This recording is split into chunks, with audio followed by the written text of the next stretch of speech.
Hello, ladies and gentlemen, and welcome back to the UKLC. We're getting ready for our second game of the day. This is Demise versus Nvision. A lot on the line here for mainly Nvision, but Demise, they are playing for potentially 7th. They're in relegations no matter what, but if you get 7th, you at least get to pick what team you play against. If you're an 8th, you kind of just get what's ever left over to you. Nvision's still within a chance of actually making playoffs. It's still a little bit harder for them as they are one of the lower teams in the standings right now, but they are still in with a chance. Yeah, they're in for a chance. It's kind of a Doctor Strange moment. How many chances do I have to make it to playoffs? I don't think it's actually one. I think there's a couple of pathways, but it's not many. And yeah, as you say, for Demise, fighting for pride, fighting for at least the opportunity to pick who they end up versus in the relegations. I'm very fortunate for them in a way. They won't be able to play versus their academy team, who is topping the UKL at the moment. Because their UKL team is actually looking kind of strong for a UKL team. So a lot on the line for them to at least get the choice of who they want to play out of the UKL. And for Nvision, like we say, avoiding relegation, if they can take down Demise, it puts them on a very strong path to that. We're finally hearing to pick some bans though, and Hecarim and Gragas, the first two champions off the board. Yeah, kind of expect to pit bans there, especially the Gragas. We've seen a lot of Hecarim as well over the last few weeks in both the NLC and the UKLC. So normal ban there. The Twisted Fate getting denied from Pillar. Obviously, TF's had a bit of a resurgence as of late as well. Kind of able to apply that global pressure down with the Destiny. Seraphine, it's been permabanned all season. Hopefully Riot nerf it at some point. This thing is otherworldly. It's probably the best way to describe Seraphine at the moment. And final ban is going to be the Senna. So we have been seeing a rise in priority as of late, but I'm just looking at what's been left open. The Udyr is open. Yeah. Okay, no, it's not. The Kai'Sa is open, and I feel like Spark is just going to insta-pick that. Gonna be a Kai'Sa B1. I'm looking into the crystal ball. Got it right here. Can't see it, obviously, but I'm assuming this is just going to be Nvision locking in the Kai'Sa. They favored it a lot. You were wrong about the last game, and now you're wrong about this. Okay. I mean, to be fair, with Godonica back in the lineup, they have been drafting a little more differently, so I should have actually expected this in a sense. But the Rel is a very popular champion on this patch. Very potent, very hard to actually pick into, but the Thresh is still up, so Demise, they're actually just going to take the Kai'Sa and the Thresh. I think a bit strange. You would have imagined it would have been an Aphelios Thresh as opposed to the Kai'Sa, but we'll have to see. With Samira up, we could see Spark pilot that one. Yeah. So I don't necessarily, Spark and Samira aren't necessarily synonymous with one another, I feel like. I don't think we've seen Spark on a Samira game. So there you go. Gonna have the Jhin be locked in. Obviously gonna match the Kai'Sa in lane, or more than match the Kai'Sa in lane with the range and all the bullying. That can go down. And now Nvision, they have to blind pick somewhere. You would imagine most likely the jungle pick for Godonica. Yeah, that would be the expected pickup here. I'm just thinking about what junglers have been left open. That one. Lilia, obviously, completely went over my head on that one. But yeah, Lilia for Godonica. I'm thinking like, what else is there? Skarner, that one. Okay, cool. There we go. Yeah. So, my jungle questions have been answered. There's actually quite a lot of jungles open this game, to be fair. It was only the Udyr being banned. Yeah, and the Hecarim. And the Hecarim. With the Olaf and the Pantheon sort of out of the meta, for the most part, you still might see the odd Olaf here and then. Pantheon, slightly different story with those nerfs. Lilia now kind of sits as the queen of the jungle, as things stand. And Skarner very close to that mantle as well. Of course, Udyr, Hecarim, both very strong in their own rights, but sort of the premier junglers now are going to be the Lilia and the Skarner, which we have here. Skarner very interesting. I think Lilia definitely outpaces in the early game, but of course the Skarner does force you to have to pay out the Skarner tax. You got to pay that 1300 for the QSS. Yeah. So it can set teams a little bit behind in terms of item spikes. Second ban phase though, Camille, Lucian banned away. I imagine Demise is probably going to look to just ban away another AD mid, but Steve Muffin's not really an AD mid player, so I feel like these bans could potentially be a little wasted if they go down 2 routes. A double like AD mid route, which Renekton more or less is kind of a safe blind for Akkers they didn't want to give over. And now it's up to Nvision what they actually want to remove finally against Drifty. This is the question. Final ban. The Gangplank is open if they want to pick something that's fairly safe, or the Gnar as well. There's another option. See what they want to deny from Rifty. I feel like if you're banning Gangplank, you're just leaving Gnar open. So they are actually going to take away the Galio. Mid lane pick there for Pillar, has a lot of roaming capabilities. So I actually like that. It layers him really well, but Rifty just instantly going to lock in that Aurelia. And technically, that pick is flexible. You can give it to Pillar, you can give it to Rifty. Pillar has played this so far in the UKLC as well, so definitely a double They've lane both flex played here. They have, oh yeah, they have both played it. You're right. So Rifty started the season on it and got solo killed by Hankat. Was it Hankat? Archie. Sorry, I don't know why I said Hankat. Hankat's his jungler. Both H's. It's okay though. So Nvision now looking to round out their draft. You highlighted the Gnar, I think, very safe call.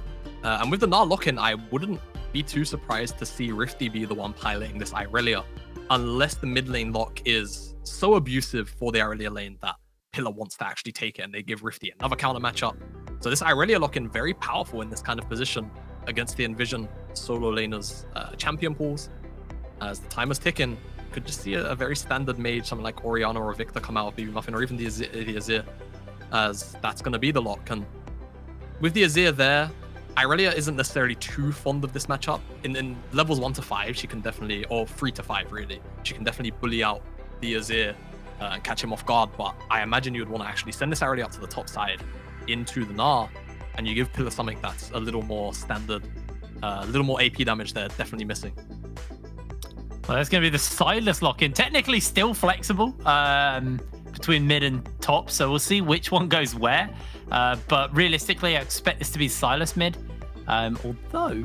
Looks like it's going to be Silas top, given how they're swapping. Yeah, I mean, it could be. I mean, Silas is something that Rifty did play a handful of times last split. Though it was more commonly into, full tanks Malphite or into the Gnar. I'm not too sure how the matchup's actually going to go. I would imagine Mini Gnar, of course, can be quite abusive in this lane, but at the same time, there's so much sustain to come out of the Kingslayer. Yeah, it's a really weird matchup from what I remember. It's been a while since I've seen it. Now, obviously, you can just range harass, and obviously in melee form does really well in those trades, but then, like you said, there's so much sustain. I expect Rifty to probably run that fleet footwork as well, so there'll be a lot of sustain in lane. And then post 6, Rifty uses Akka's ultimate technically better than Akka's does, because Akka's has like a small window to play around. He has to use the passive to be able to actually ult, when Rifty can just steal it and gnar a team in whenever he feels like. So it's actually a really interesting matchup. He's actually running the phase rush, not the fleet footwork. So the sustain is purely on his W from the Kingslayer.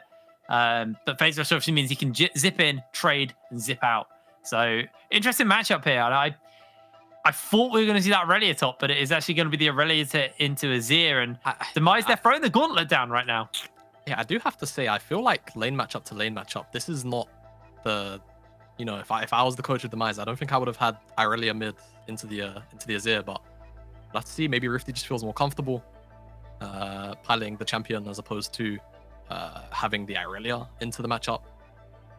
It's normally just down to team preference, so I have to see. Phase Rush is definitely an interesting adaptation of runes in this matchup. As you rightfully highlighted, typically it's either fleet footwork, or occasionally you'll see something like Conqueror come in, but into a matchup like Gnar, where he's half ranged, half melee, having Conqueror to stack up can be a bit of a pain. So Phase Rush trying to keep up with the ranged disadvantage he's going to find himself in. Very nice adaptation. Just to let you know what's going on. We have had a slight issue loading into the game for one of our players, although it looks like they are now back in and loaded in. So we're getting ready to go into our second game of the day between Nvision and Demise. Just a reiteration of what the stakes are right now. Demise, the best they can do is get 7th. Nvision, on the other hand, they are playing for a spot at playoffs.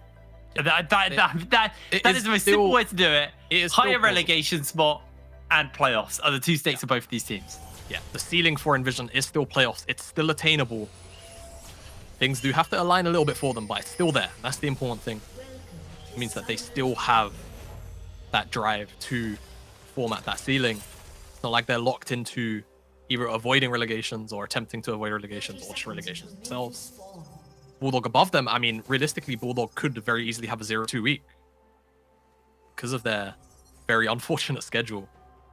Having to play versus London and Resolve is not the ideal final week, so Nvision could leapfrog them. We could see Bulldog end up back in relegations again. It's not implausible. Honkat. That's a real nice chroma, actually. I like that. Yeah, I like that. It's very loud.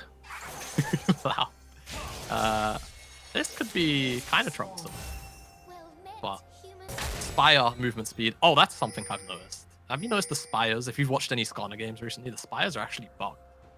You can't see the Spires until they're taken. So you can see the river ones. You can see the river ones, but normally there's one right. Quick! The blue buff. Quick, to the jungle. Observer, to the jungle. So you can see there's no Spire, but you can very clearly see the particles on Honkat. Don't worry, the players can see these spires. Yes, the players. It's a spectate bug. It's not actually got anything to do with. Oh, he's going in. He's gonna get. He's got a steal. Oh, he got so much. He's level 2. He basically got the entire camp. Oh, that's a disastrous start for Godonica. It's gonna send him so far behind. As Luckily, it is the Lilia though, and the Lilia does clear very quickly. So realistically, yeah. So we'll keep an eye on the jungle tempo. Realistically, Godonica's actually likely to finish the full clear at roughly the same time as Skarner, because Skarner is quite slow. Assuming Honkat goes for the full red side clear, which it looks like given on his position on the minimap he is. It's just that Lilia really doesn't like pulling the blue buff or the red buff solo. So we'll have to see how quickly she can get through these camps. Obviously very quick at mowing through the wolves and the raptors. That's a real that's the phase rush. You can just chase Akers down. Yeah. Okay. All right. Never doubting Rifty's rune choices again. As that was a very nice trade. Oh, very different once Akers has free and can hop. Is Demise? Well, I thought Demise were going for like a pink aesthetic. Because, okay. Hello, Pillar. Nice trade. Stacked up the passive, gets a lot of damage off onto BB, and BB now going to get a lot of damage into him on the tail end. Yeah. Although pots have been used for BB. Pillar has the Doran's blade, so he has a bit of sustain. As now Akers has hit level 3 and is about to gnar out, so will recuperate a bunch of health. One of the nice things about Gnar, obviously, has that little bit of innate sustain through the passive. Makes him all around a little bit obnoxious to lane versus. Could see Rifty actually go for a trade here. Knows the cooldowns of Gnar are down, but opts to walk away from it. And Akers actually feels pressured enough, it looks like, to go for a reset. As you can see, this is what I was talking about. Had Honkat actually gone for the Gromp, Godonica and Honkat would have been actually on the same pace. Despite the very poor start. But it looks like Honkat's going to be able to secure double skull for himself, which definitely a very big plus on the Skarner. Of course, you want to try and farm up to that level 6 as soon as possible. That's suppression available to you, the Impale. And Akers could be in a pretty painful spot, actually, because if he shoves in this wave any harder than he currently is, it's a very easy gank setup, especially whilst he's still in mini. Honkat could look for it if he wants to, but looks like he's just going to go farm up. Topside camps once again. No, he's kind of just back and forth. But yeah, Akers could have definitely been punished on that wave, but Demise not looking for it. So all in all, we end up with a very quiet opening 4 minutes. Yeah, it's been pretty chill. There is a very, very slight gold lead to Demise, 200, as unfortunately we do go into another quick pause. Yeah. Quiet start here, to be honest. There is a slight CS lead for Rifty's been able to get, and that's pretty much where the gold deficit is coming from. The 200 gold deficit, which is really not that much, to be honest. So, yeah, we'll keep our eyes on the jungle at the moment, as well as Honkat is also starting to pull ahead in the farm department over Godonica's. Godonica's invade failed, unfortunately for him, so he's a little bit further behind his counterpart at the moment, and with a double crab from Honkat as well. Yeah. Another thing just setting him further behind. Yeah, he's going to slingshot to level 6 quite quickly. The Demise jungler. Not sure if you said the reason why we have the pause on screen, but... we're having some issues with top lane for Demise. So I think Rifty's been experiencing a couple of issues here and there, but should be okay. Like it's fine to continue for now. Next time you look at that Skarner fit skin, just look what he's made out of. I'm not going to say it on air. Our producer zoomed in, but yeah, it's an interesting aesthetic choice. Hopefully, we'll be getting back into the game nice and soon. And oh no, you've got to learn, man. It's just well, Anyway, moving away from the very bombastic Skarner skin. Akaz has managed to force Rifty out from the top side, even going to interrupt his read. And I imagine first dragon is going to actually be Honkart, unless the Demise bot lane decides to reset. A very unfortunate time would be out of sync with Honkart, as Rifty's just eating up the CS under this tower, doing a pretty good job, actually. We had high expectations for Rifty this split. He's been probably the most consistent top laner in the UK for a very, very long time. And this split, unfortunately, hasn't really quite gone to plan for Rifty. There's been a few good performances from him. I'd definitely not say Demise's issues have been Rifty, but it's been an entire team problem. And I think Rifty struggled to translate any leads he's accrued in his lane into a greater lead. That might just be top lane at the moment, if I'm going to be completely honest with you. That's front of the lane. Oh, Pillar. He's got 6. He's got the Vanguard. BB's dead. Yeah. Pillar just gets the solo kill. Yeah, I wasn't keeping track of time here. Didn't realize that Pillar was going to actually be dinging over to level 6 on that timer. So BB Muffin obviously not respecting it either. Seems like Pillar, despite the reset, didn't actually miss a whole bunch of XP for it. So you can see, Q's onto that minion, dashes forward, hits level 6, lands the flawless duet, and it's just an easy mop up. BB Muffin doesn't even really think about flashing because he knows Pillar will just follow up flash. As Rifty hits level 6, could be in for a big trade. Ooh, nice flash. And there it is. That's the power of the Stylus versus the Gnar. Is once you hit that 6 mark, even if Akaz had 6, he wouldn't have been able to use it. His bar wasn't even half full. No. As Honkart, as somewhat predicted, picks up the Ocean Dragon. Mid lane solo kill, definitely helping with that. And the reset came out from Demise, but they were able to actually regain bottom side priority, as Rifty is actually having a pretty fine time of this matchup, all things considered. So, Silas King, apparently, as both junglers looking towards them now for the level 6 mark. More Honkart, as he actually hits it on that Gromp. So, because he was able to pick up that Skull Crab after the Dragon, he actually had a big injection of XP, and expect this lane gank to likely be forced through. Oh, here they go. They get the flash. They get the impale. Oh. No, they don't get the impale. Nvision able to burn both their flashes to get away from that one. So nice stuff there. I think it's more on Honkart to just press his R key so he went for the E to try and get the stun first. But obviously the E has a small cast time, so it doesn't necessarily root him fully in place, but it stops him very, very quickly before being able to move again, and he misses it. Not only does he miss it, it brings him out of range of the Impale, so not able to drag Longstaff back in to his impending doom. So he's not going to have flash for a gank now, as BB Muffin, dashes forward. He was able to dodge away on the flawless duet there, but still ends up losing that trade pretty whole-handedly as Rifty lands himself. Maybe abscond and is able to just about avoid getting into any too much trouble there from Akaz. Akaz is about to gnar out, so matchup gets a little bit nicer for Akaz now, if he can get a good trade off, as Pillar just throws down another Vanguard's Edge. Emperor's Defy gets used to flash the flawless! Pillar, that was beautiful! Gad's making his way over, flashing in with that Swirl Seed, has the Lilting Lullaby, and underneath the tower, Pillar finds the double kill! What? This is the thing. Gardunica flashed forward and Q'd, so he didn't have the Q cooldown back up, and somehow Pillar didn't actually take tower aggro. I think a minion was still underneath his tower, tanking that one up, so he didn't take a tower hit, and Gad didn't have another Q back up to burst down the Irelia. We'll get a replay of it, and I hope it's a little in slow-mo too, just so we can get a real good look at it as Vanguard's Edge comes down. The wall is there, but I mean, you can just flash over it, and the flawless duet comes in almost at the same time. Muffin doesn't really have much a great opportunity to flash out from it. I feel like he can live, as see the Q's used, he goes to sleep, and Gad kind of just goes on him a little bit too quickly. He's just out of tower range. The minions. No. The shot went to a tower. It was no, to a minion. A minion was eating the tower for him. And wow, Pillar. That was incredible. Now he's 3-0, got the Blade of the Ruined King finished up to BB's. Strong. Just lost chapter. This is a terrifying Irelia, and that's not the only problem right now. You've got Rifty, who's doing incredibly well versus Akers here.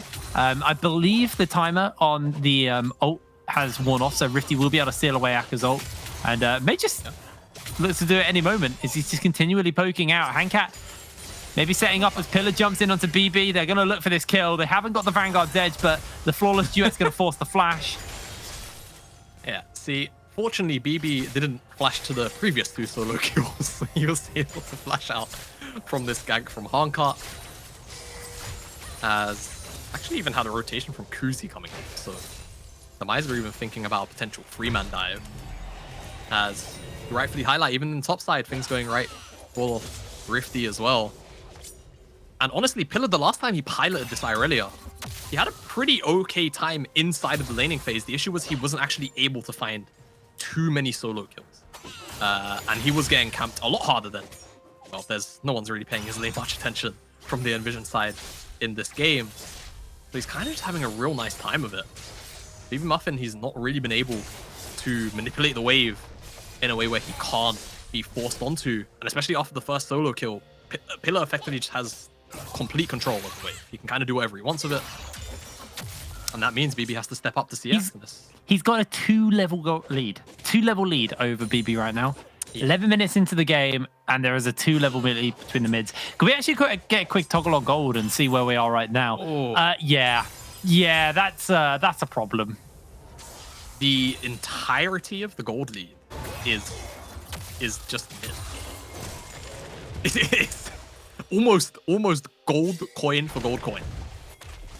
And it's looking like an attempted dive. Yeah, let's turn around and just. Yeah, I think they decided to call that one off as Rifty steals away the ulti. Demise are also going to translate this into a Cloud Drake for themselves. Yeah. Definitely not going to sneer at that. The Impale's one of their major tools. The same with the Killer Instinct later for Xandru. Can't really complain, and Pillar just getting so much free time mid. We'll be hitting level 11 soon, so 2 points into that Vanguard's edge. And Gdanica gets flashed on by Handcat. The Impale comes down, the flawless duet into the hooks, and Pillar, that's a 4-row Irelia now. Irelia, pretty scary. And the thing is, when she's this accelerated, no one's really going to hold her on a side lane. Azir certainly isn't for a very long time. Nah, definitely isn't. As, oh no, this looks like another solo kill. Yeah, okay. BB able to shuffle away. Pillar not going to overstay his welcome. Yeah. BB has to be careful though, because Pillar has sustained thanks to that Blade the Ruined King. We'll be able to heal up very quickly here. Not only that means is BB has to leave and he's just going to lose this wave. Yeah, not only that, the Blade Surge even has a little bit of added heal to it as well. Every minion you execute with, I don't know the flat number, but it's something pretty substantial when it's so many creeps as Akers, Mega, not going to pull the trigger on Nah. Yeah, he's going to go for it now as he gets the wallop off. It's a good trade, actually. Rifty gets chunked out heavily here, and now Akers maybe feeling it a little bit as Rifty jumps in, looks for the chain. The minion damage is too much! Akers finds the solo kill! Yeah, very nice hop away there from Akers and a flash away from the chain. The hop when you're in mini actually gives you a stack of that hyper, so he instantly procced it. Auto Q hop. You have a fight going on the bottom side though. Yeah, they are looking to put the damage into Longstaff. The Magnet Storm's been used. Gad throws out the Swirl Seed, jumps in onto Kuzi, and Spark secures the kill. Xandru steps up once again, but Spark looks to continue to chase him down.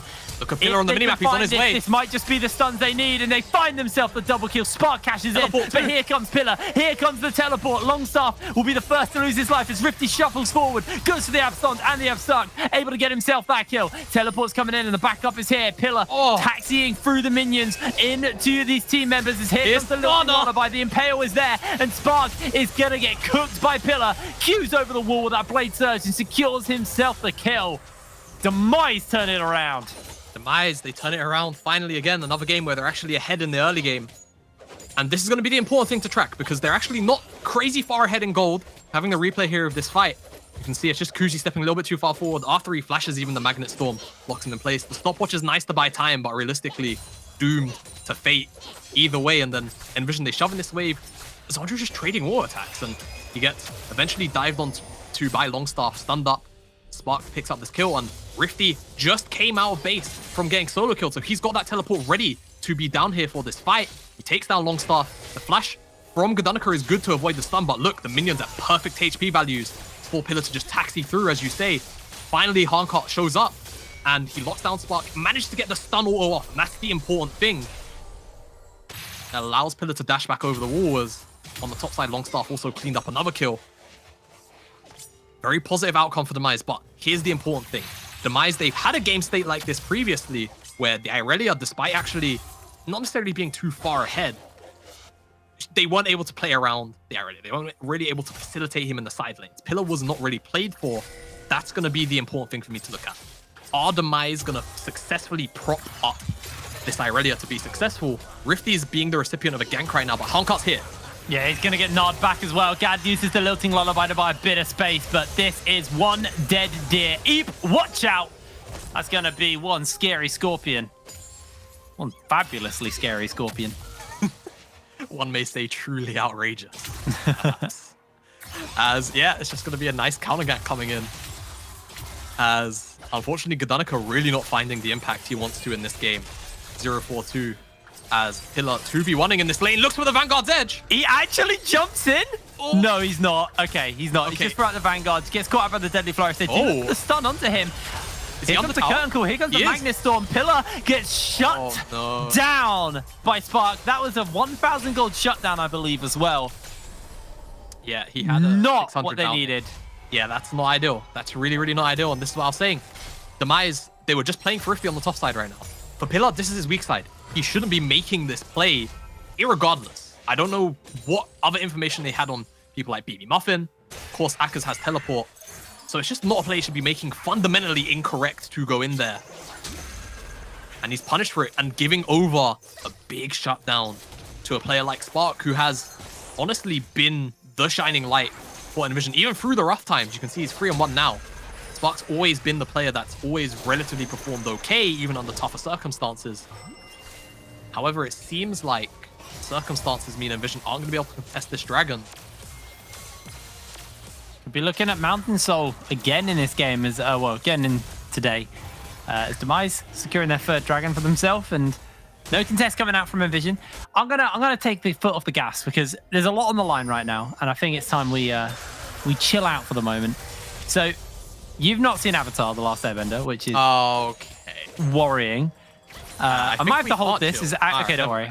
Anyway, so we was Avatar, right? Yeah, so you've never seen Avatar: Last Airbender, and you know, as much as that's unforgivable, what's like the must-see show from your childhood? Okay, Pillar's just gonna kill Akers. No, he's just he just auto-attacked him to death. Okay. Yeah. Well, there's a reason why a particular fellow from Korea puts this guy in S tier. And it's for stuff like that. Passive, a lot of damage. Anyway, a must-watch show from my childhood? Yeah. That's a good question. I mean... I have to give that a little think, because... The old bait and switch there by Rifty. The abduct to be able to get away safely. Sorry.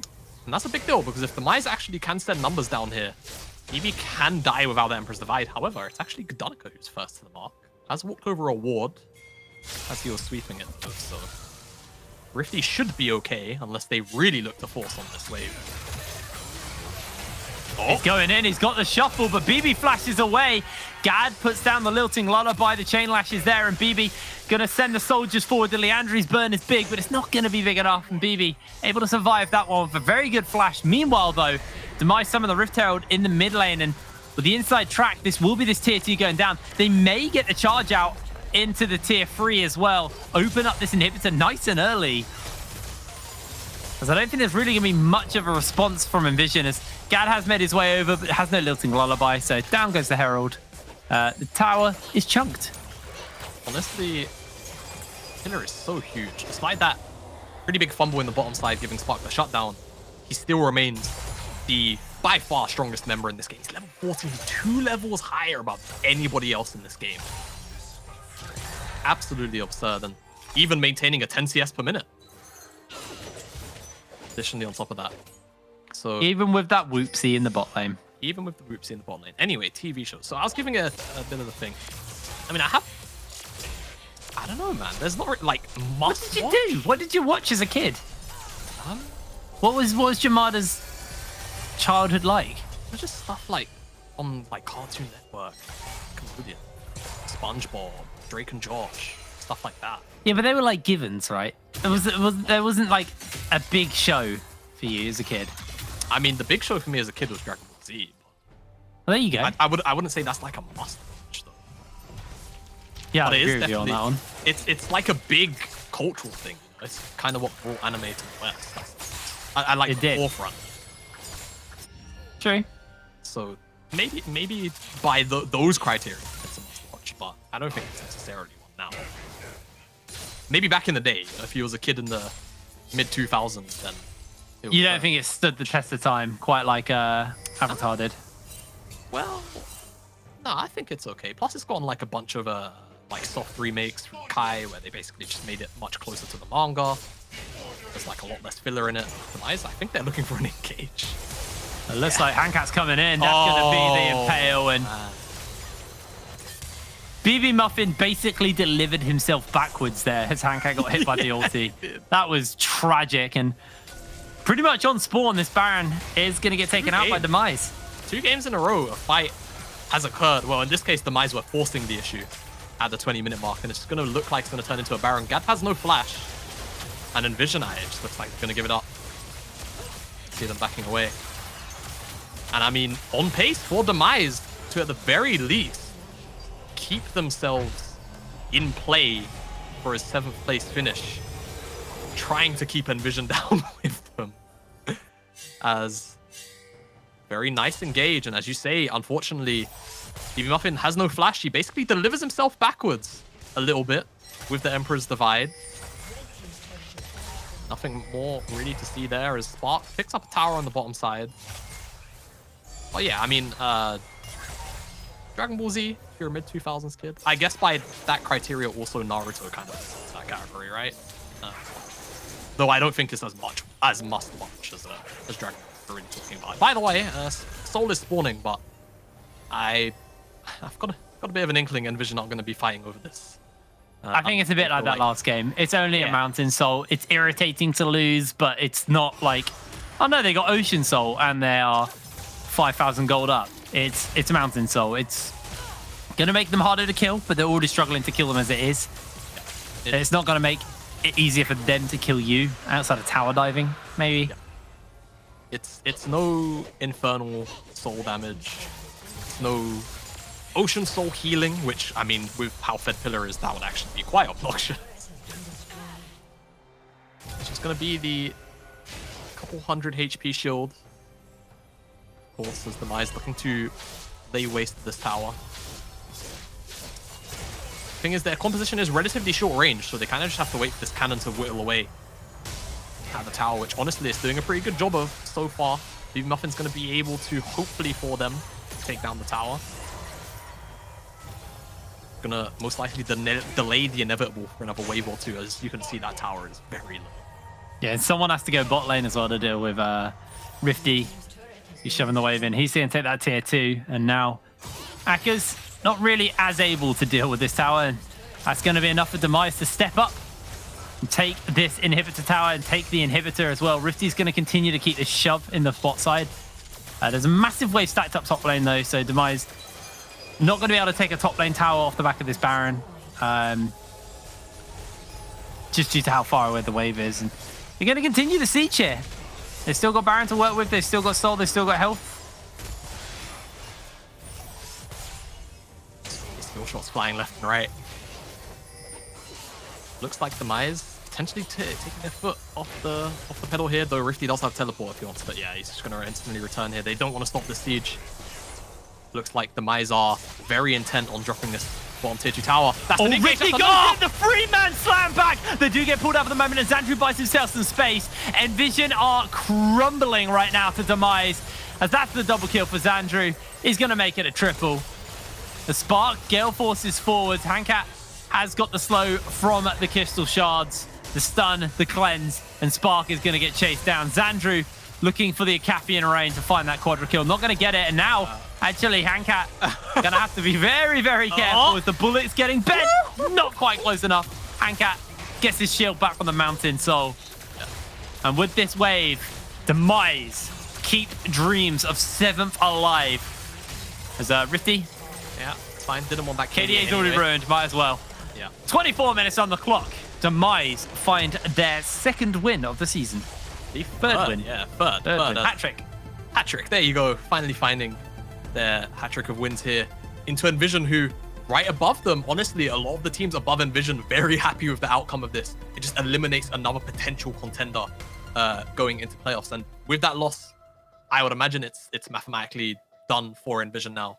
Though maybe there's some weird pathway, but I don't think 5 wins is going to be the threshold to make it into that top 4 bye. So unfortunately for Nvision, they're going to be battling out to at least avoid relegation.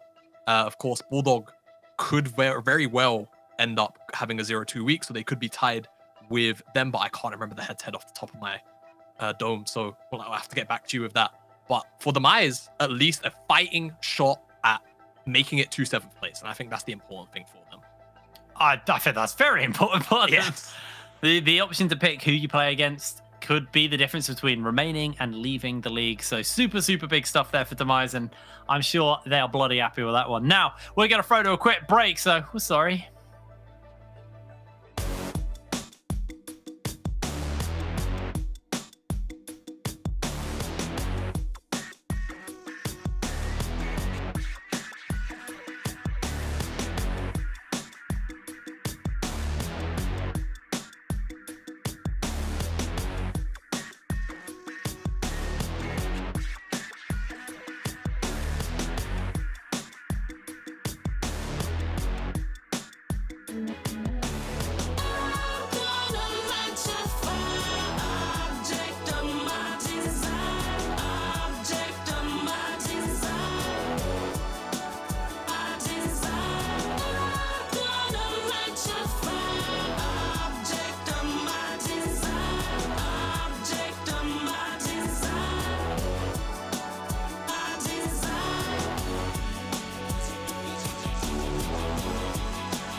Hello, ladies and gentlemen. Welcome back to the UKLC. Game number 2 was a pretty one-sided and pretty speedy affair as Demise were able to find themselves a win, a much-needed win as well.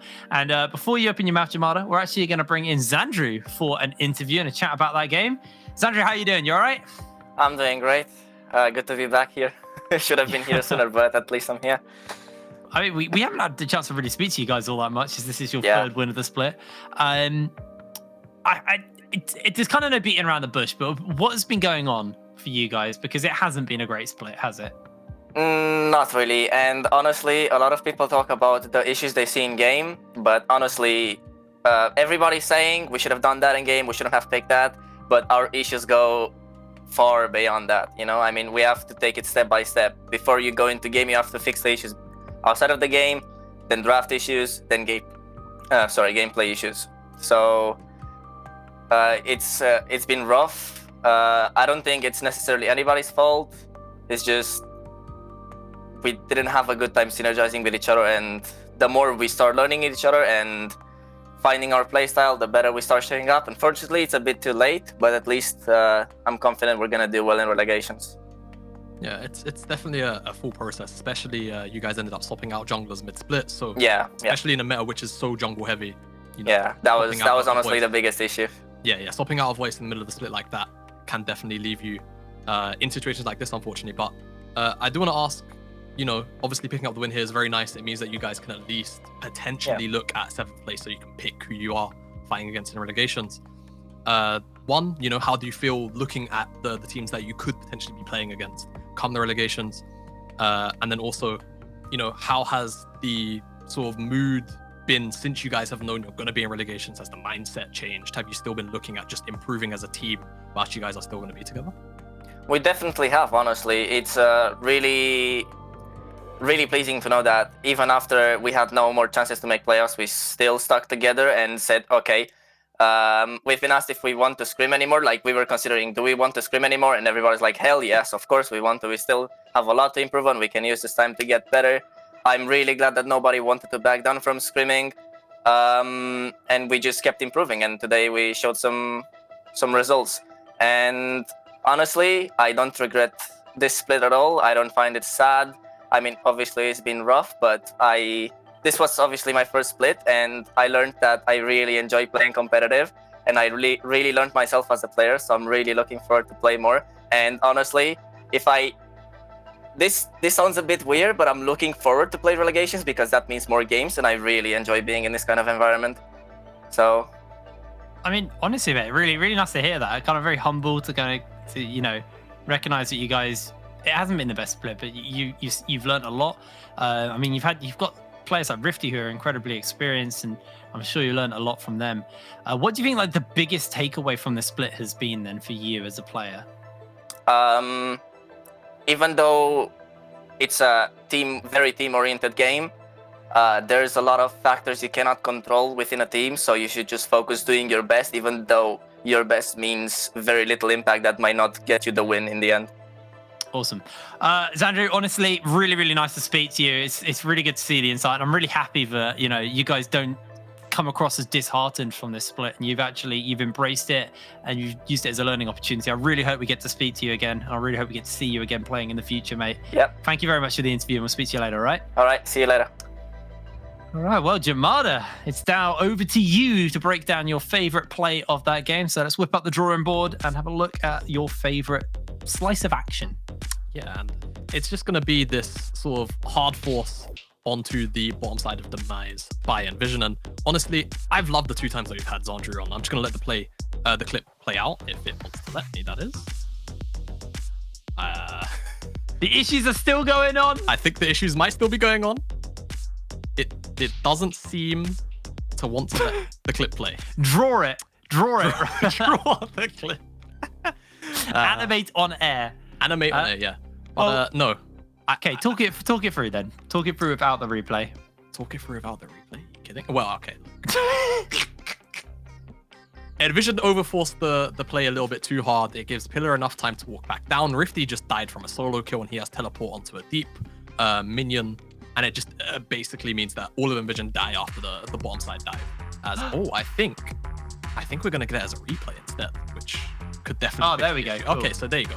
So it's just a nice engage onto Kuzi. They obviously know Godunika's back behind them. Kuzi gets pulled in with the Magnet Storm, and Stopwatch is nice to buy some time. And after this is where I feel Nvision get a little bit too pulled in by the fact that Zandra is trading auto attacks and gets rooted in. See, Longstaff gets really frisky with the flash, and yes, they do pick up Longstaff, but fortunately, Kuzi dropped a ward as he died in that brush. It gives Rifty that teleport option down there. Has the Magnet Storm, he picks up Longstaff. The flash is nice from Gad, but the issue is the minions are still underneath the tower and they're perfect HP for him to be run down. And fortunately, you'll see Honka actually lands the auto attack to keep Spark stunned up. If he didn't, then Spark may have gotten away with his life, but in all honesty, Pillar, I think, still had flash, so would have likely have died. It was just a little bit of an over-aggression play from Nvision to go for Zandra on top of Longstaff. You kind of understand it, right? You see the health bars, you get a little bloodthirsty, but it's just not really the play you want to commit to. Honestly, really, really good stuff. A Pillar on that Aurelia looked like a completely different player than we've seen for the entirety of the split. Really, really good stuff from them, honestly. It is still unfortunate that Demise are out of the competition in the sense that playoffs aren't an option for them, but they do still have the relegation tournament. They still have stuff to go in that sense. So hopefully we do see a bit of a bounce back. It looks like they are starting to improve, but for now, we're going to throw ourselves to a quick break. So grab some snacks and we'll be back for game number 3. Off your run. You've got 3 minutes now.